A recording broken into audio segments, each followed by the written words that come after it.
7.4 billion is the population of the world, 3.5 billion females, 3.9 billion male. The story begins with billions of different identities living in our world. Smartness, creativity, hardworking, humanity, respect are all known as an identity of human in life. Identity wasn't known in the past. It's a new area of sociological study. So let's play a sociological game before the movie starts. I want you to pause yourself, close your eyes, and ask yourself, who am I? If you got your answer, open your eyes, then look around you and ask yourself, are you achieving what you work hard for? Of course, there will be an advantage and disadvantage answers, but both advantage and disadvantage answers indicates identity. If someone is an achiever, this is his identity. And if someone is lazy, this is his identity too. But have you ever tried to turn your identity 180 degree? Every one of us has another person hidden inside. Different brain and different character. Have you ever tried to talk to the person hidden inside you? Yes. When you closed your eyes and asked, who am I? The person answered back. But the question is, do you have the courage to show the real you without any negative cause happens to you? Have you ever thought that this is the time to show everyone the person who's living in your darkness and has 10 times your power and your thinking? I want you to judge yourself because you're a criminal and dishonorable to yourself when you hide someone inside you in your darkness, but he's brighter than you.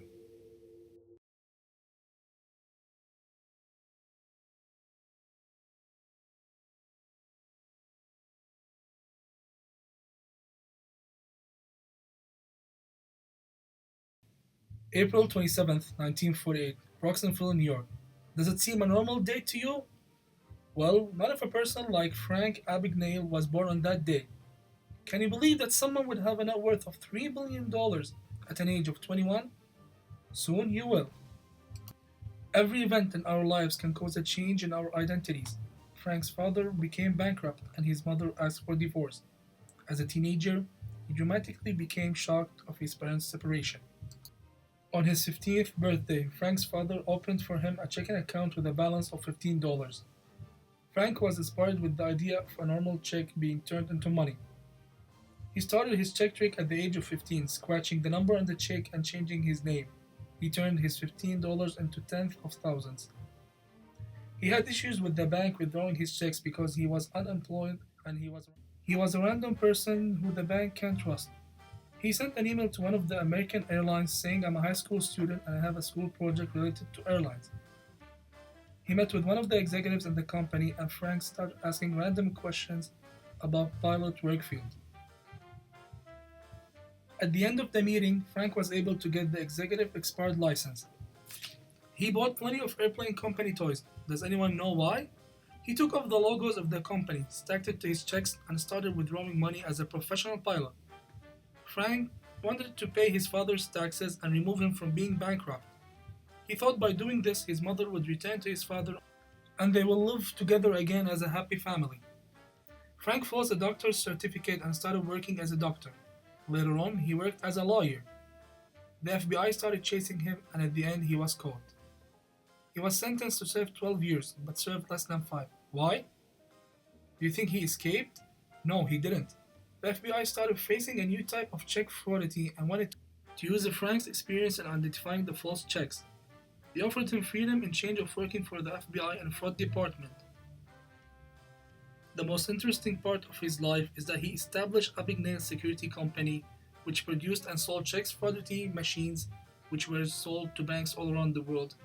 And yes, those machines were invented by Abagnale.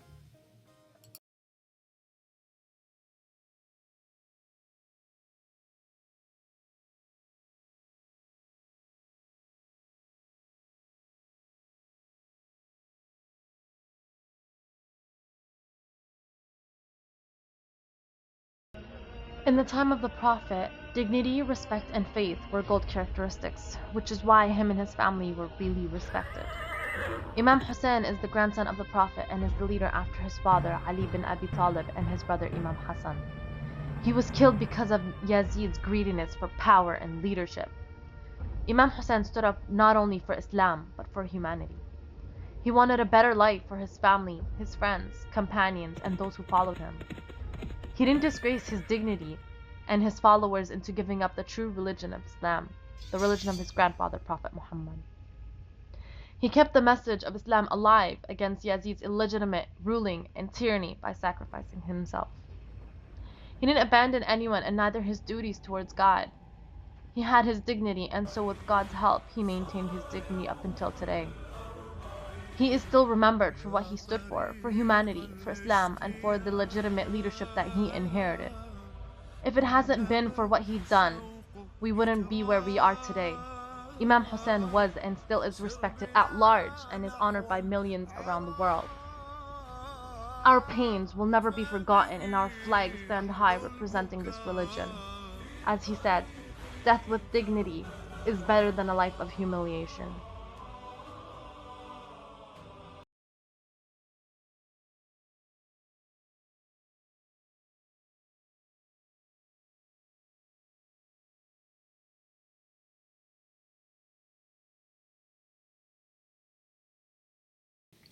Negative comments or awful shocks may lead a person into having a stronger identity.